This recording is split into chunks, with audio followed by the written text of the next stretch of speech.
Hey guys, welcome back to my channel বিভুইস vlog. সবাইকে জানাই শুভ মহালয়া। আর আজকে আমরা এই মহালয়ার দিনগুলোতে কি করি সেটাই তোমাদেরকে এই ভিডিওর মাধ্যমে দেখাবো। তো ভিডিওটা স্কিপ না করে দেখতে থাকো। আর একটা কথা, যারা চ্যানেলে নতুন আছো প্লিজ সাবস্ক্রাইব করো আর পাশে থাকা বেল আইকনটা প্রেস করে দিও, যাতে নেক্সট ভিডিও আসলে তোমাদের কাছে নোটিফিকেশন চলে যেতে পারে।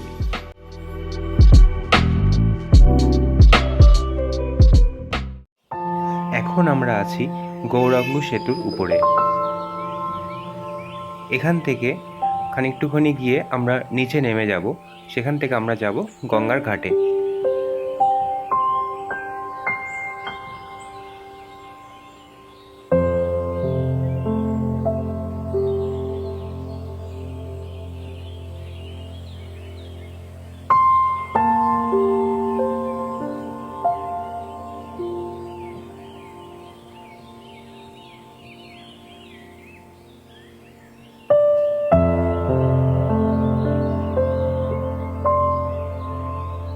এখানে চায়ের দোকানগুলোতেও দেখছি খুব ভিড় হয়েছে।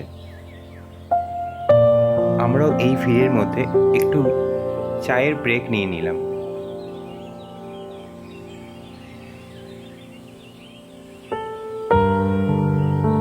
পিতৃপক্ষের অবসান ঘটিয়ে দেবী পক্ষের সূচনা হয় এই মহালয়ার দিনে। বিভিন্ন জায়গা থেকে মানুষ এখানে আসে গঙ্গা স্নান করতে। কেউ আসে তর্পণ করতে, কেউ বা আসে পুজো দিতে। বিভিন্ন কাজে মানুষ এখানে আসে।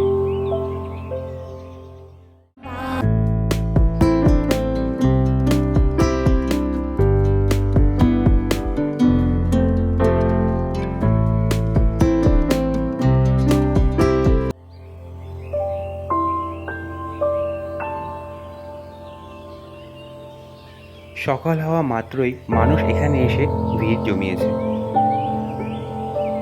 এখন আমরা যাচ্ছি ফেরিঘাটের দিকে। ফেরিঘাট থেকে নৌকা পার হয়ে আমরা যাব স্বরূপগঞ্জ ঘাটের দিকে।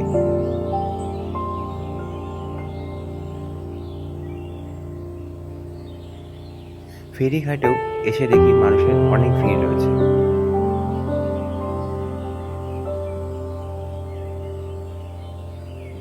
তো ফ্রেন্ডস, এখন ভাই গেছে টিকিট কাটতে আর আমি দাঁড়িয়ে আছি ফেরিঘাটের সামনে।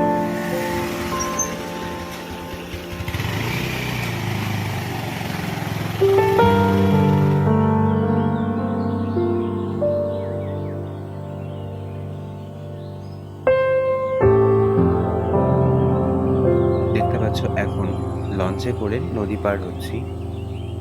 আর আজকের এই মহালয়ার দিনে মা গঙ্গার যে স্রোতের টানটা খুবই বেশি।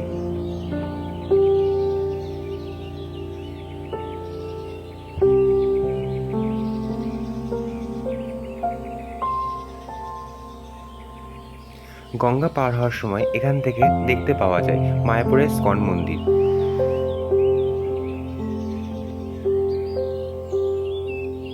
সত্যি মহালয়ার দিনে সকালবেলা উঠে ঘুরতে বেরোনোর মজাটাই আলাদা।